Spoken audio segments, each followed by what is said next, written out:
Hey everyone, this is Pete, and welcome back to Atari ST A to Z, a series of short playthroughs of games for the Atari ST, some which I grew up with and some which are new to me. Today is one of the latter. Today we're taking a look at Zero Gravity, which was a 1988 release from Microdeal, developed by Olaf Schneider with graphics by Silal Kandemiroglu. I've probably butchered that, but that's the closest approximation I can get from it, and music by the Ultimate Soundtracker. It's a three-dimensional take on Pong with a gratuitously overblown sci-fi narrative setup, which I will now share for you. It's 2189, and you're on a journey of discovery into the farthest reaches of the universe. Your mission: chart new courses into the vast unknown regions. Search for new life wherever it might exist. The Treaty of Monthaghan in 2110 ended the intergalactic wars and opened up space for trade and exploration by all creatures. One of the greatest problems with long voyages through space is dealing with boredom. Even life in hyperspace soon becomes dull. Repeating the same routine day after day becomes boring. And boredom leads to inattention. You can't afford to be inattentive at light speed. Your ship and the lives of your shipmates depend on you. You must remain alert. Exercise is also important. Muscles not used tend to atrophy. If you ever intend to walk on the surface of a planet again, you must exercise regularly. Fortunately, back in 2089, the early interplanetary traders in Earth's solar system discovered that a ball bouncing in an empty cargo hold obeyed a slightly altered set of the laws of physics. This, as you remember from your history books, occurred when a cargo of volleyballs being transported to the colonists on Europa broke loose. It took the crew several weeks to stow all the balls properly. Without the influence of gravity, a ball travels somewhat differently. There is no drop to the ball. It continues to travel in a straight line until it strikes something. The ball then careens off the object, obeying the few remaining laws of physics. A ball in motion will remain in motion, influenced only slightly by the gravitational pull of passing stars. About the only law that still applies is the angle of incidence is equal to the angle of reflection. Zero gravity became a popular sport among the planetary traders. Now it's the most popular form of exercise on starships. Zero gravity is a cross between volleyball and tennis as once played back on Earth, except that it takes place in the weightless environment of space. Of course it is. Alright, so let's go see how this works. Let's go play Zero Gravity. Okay, here we are with Zero Gravity from Microdeal. Not a game I'm familiar with. I played a fair few Microdeal things on the Atari ST back in the day because they were quite a good supporter of the platform, particularly in its early days. But I've not come across this one before. It sounds like a fairly simple game, but I'm intrigued to give it a go. So, 1 player, 2 player, novice, advanced, expert. Oh, hello. Is this just a demo? I think it is just a demo. Is this joystick or mouse controlled? It appears to be joystick controlled. I was assuming that it was mouse controlled for some reason. Okay, 1 player. Let's start with novice. And start the game. I think I was thinking of stuff like... I think I was thinking of stuff like the Light Corridor, which was a similar idea of sort of 3D Pong.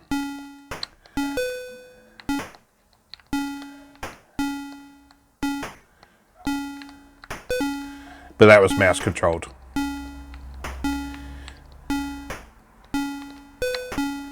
So this is exactly what it looks like.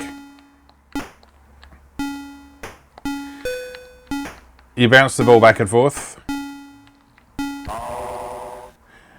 And you get, I think, 50 points. Is it 50 points? Yeah, it looks like it. For actually getting the ball past your opponent. But you also get points for hitting some of the panels at the side. So you see some of them have numbers on. Some of them have icons on. So I hit the computer help icon, which temporarily takes over control of my panel.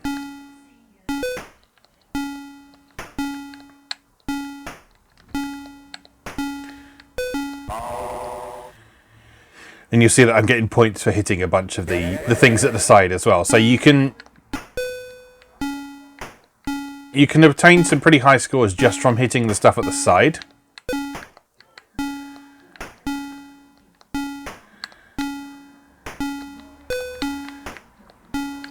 So you can actually try and be a bit strategic about it.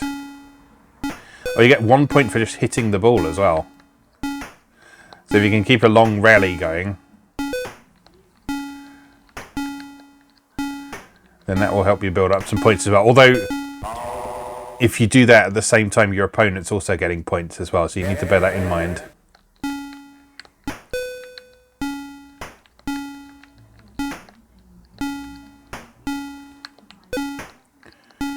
Not sure what you're playing till offhand. Whoops. Oh, okay. So as well as the points value on the right. Oops. You've also got the number of game points as well. So there's a score and there's the game points as well. So you see at the moment in terms of goals, the computer player who's on the bottom, if that wasn't already clear, is in the lead by 1 at the moment. And they're also in the lead on points. Computer help on again, so I can just let go of the joystick for a little while. You don't get much warning when it turns off though, it just sort of stops. There we go. So it says computer help off, and then you have like a second of it continuing to be in control, and then it hands it over to you.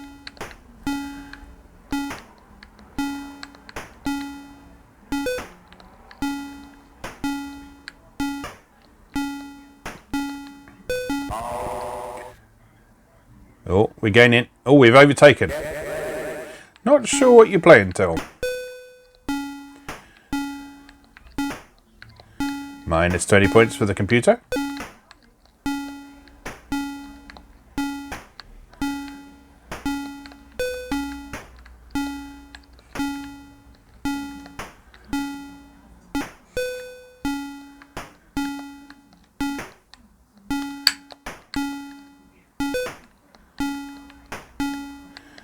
Yeah, not sure what some of these icons... Oops, I missed that one. Not sure what some of these icons do. He didn't even move.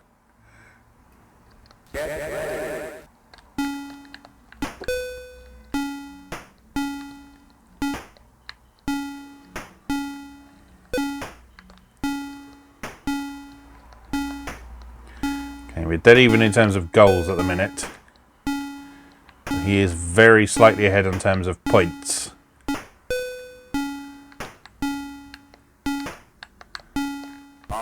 Oh no! That's not going to help, is it?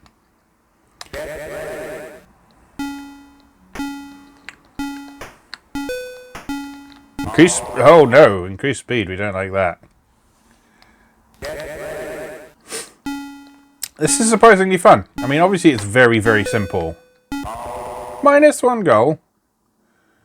Well, I will take that straight back. Obviously it's very, very simple.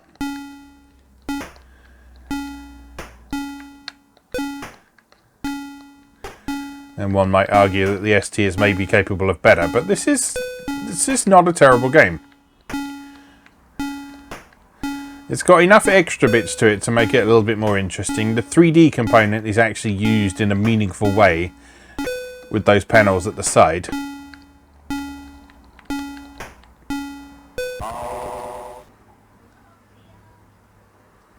It could just maybe do with just a little bit more variety. Computer help on again.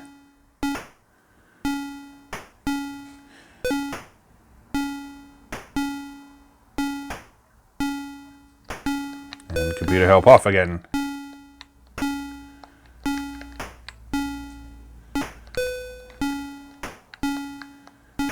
Oh, I'm getting reamed in terms of points. Need to do something about that. There's only 1 goal ahead though. Oh no! Spoke too soon, didn't I? Again, he didn't even move. Maybe that's what novice means. Sometimes he just doesn't even attempt to return your shot.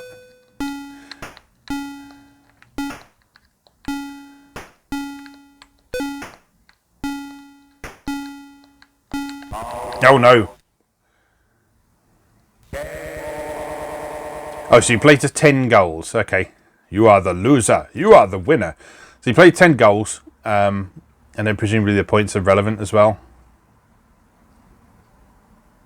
Player 1. And put my name in. Or maybe the points aren't relevant and they're just for high scores.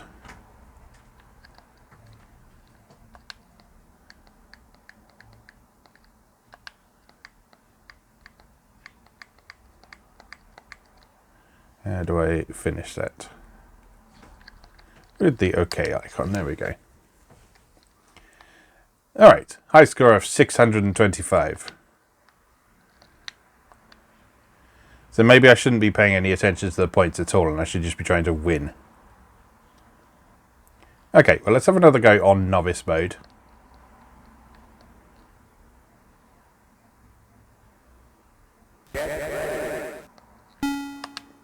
I don't know why it just went straight to the demo there. There we go. Yeah, it went straight to the demo without allowing me to choose anything.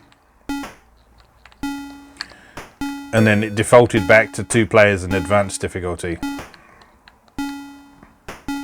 Which clearly I am not yet ready. Oh! I was clearly in the right place for that.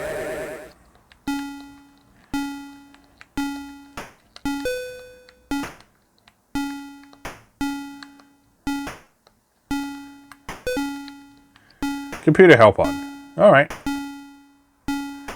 My experience, this doesn't really help you get goals. But it does keep you safe for a little while. Oh no, no, there we go. Very nice. Well done, computer. Well done. Oh, that was harsh. It kept the computer help on for a moment, but didn't tell me that it was finishing.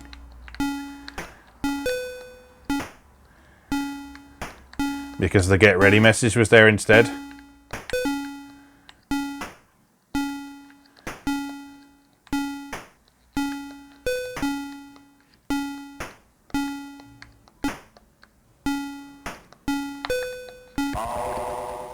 I love that there was such an elaborate sci-fi setup for this, and it's just 3D Pong. Oh no, doing terribly.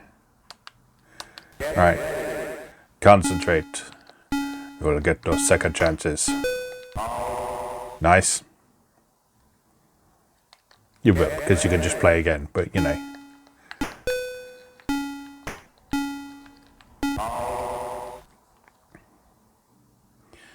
You gotta be careful with it bouncing like that. -1 goal? Harsh. Harsh, I tell you. Plus 20 points though. Yeah.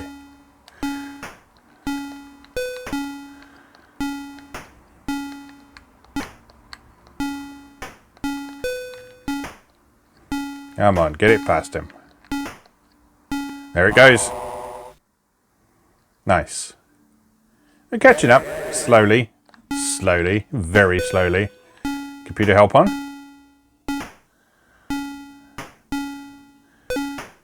Come on, get it past him.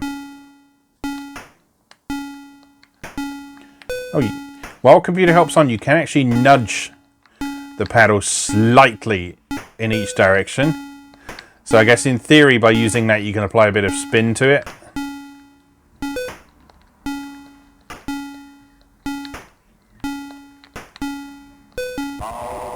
It's actually quite hard to change the direction of the ball. So I hit it with the right of the paddle. It should go flying off to the right, really.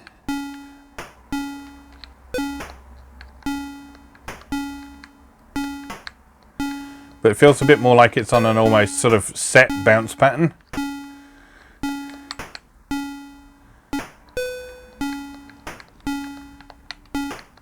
Wonder if... No. Oops. I was wondering if pressing the fire button and using a direction might sort of spin it in a particular direction. But apparently not. No.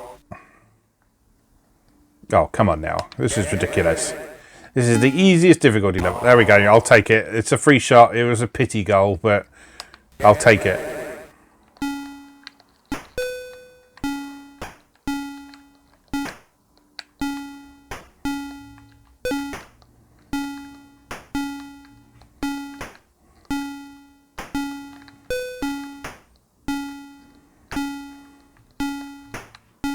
Go on. Past him. Ah, damn it. You can change the trajectory a little bit. It's not as drastically as you can in something like Pong. Like, it feels like you can't completely change the direction of it, but you can change this kind of speed it's going back and forth. Thanks for the pity goal.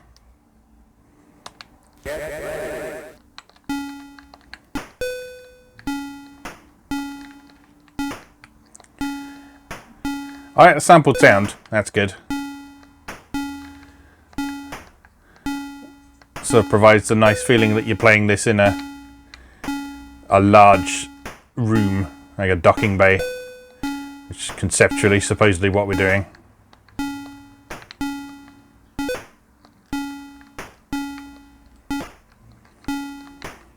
Actually, looking at how that ball's behaving, it's almost behaving in the opposite way to what you would expect. Because like there, I was hitting it with the left of the paddle, and that was causing it to fly more quickly to the right. Is that what you'd expect to happen? No, I don't think it is it? Because normally you'd want to hit it with the left of the pedal to send it flying off to the left.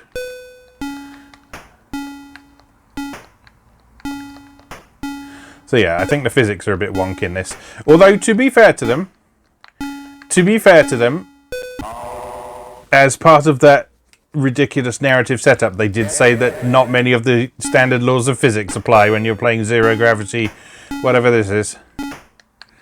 It's just called zero gravity, isn't it? Yes.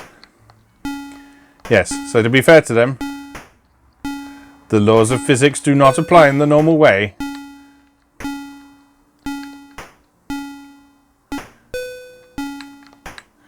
One might argue that that is just a cheap way of them getting out of having to program the physics properly, but no, you wouldn't catch me making any such accusations. Yes, you would, because you just did.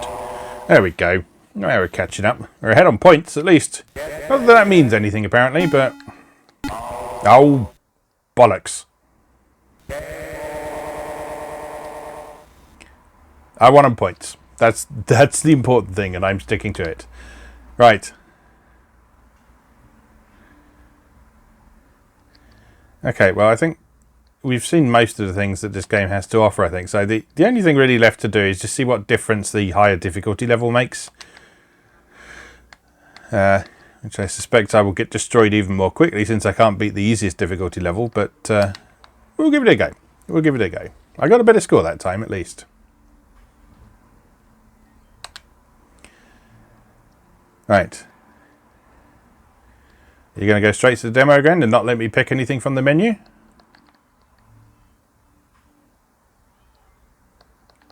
Yep.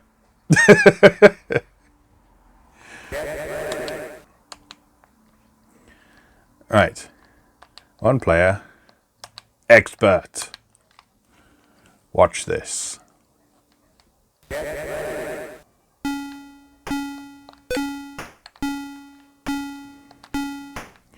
Oh, it's a little bit faster for starters, which will make for a slightly more interesting game.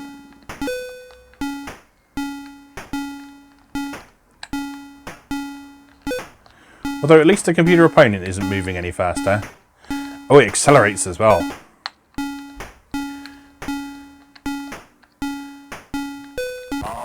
Okay, so expert mode doesn't necessarily make the computer opponent harder, but it does make the game a bit more interesting. And harder.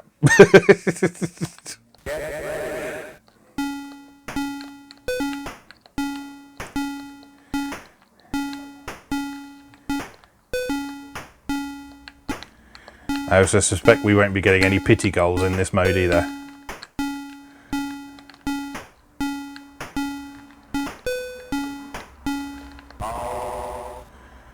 hard to return at that speed.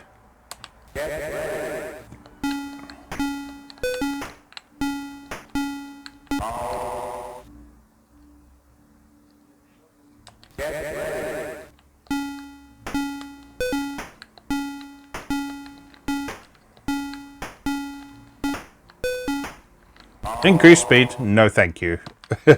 Yeah, I am getting creamed this time, aren't I?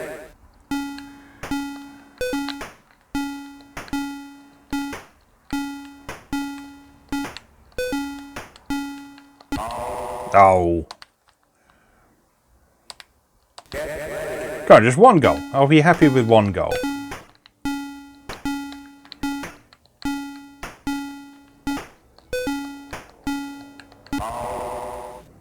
It's not going to happen, is it? Oh my god, shut up. Oh. So it does give you pity goals. I'm not counting that one though. I was going to say I want an honestly accomplished goal, but that isn't happening. Anyway, I think we've pretty much exhausted the possibilities of that. There's Zero Gravity from Microdeal for Atari ST. Not a terrible game. Not one that I would maybe spend hours and hours with at a time. But if you want a sort of interesting take on Pong, I bet that's fun in 2-player actually. Although the slightly wonky physics make it feel a bit funny. But, well, what are you going to do? Anyway, we'll leave that there for today. As always, thank you very much for watching, and I'll see you again next time.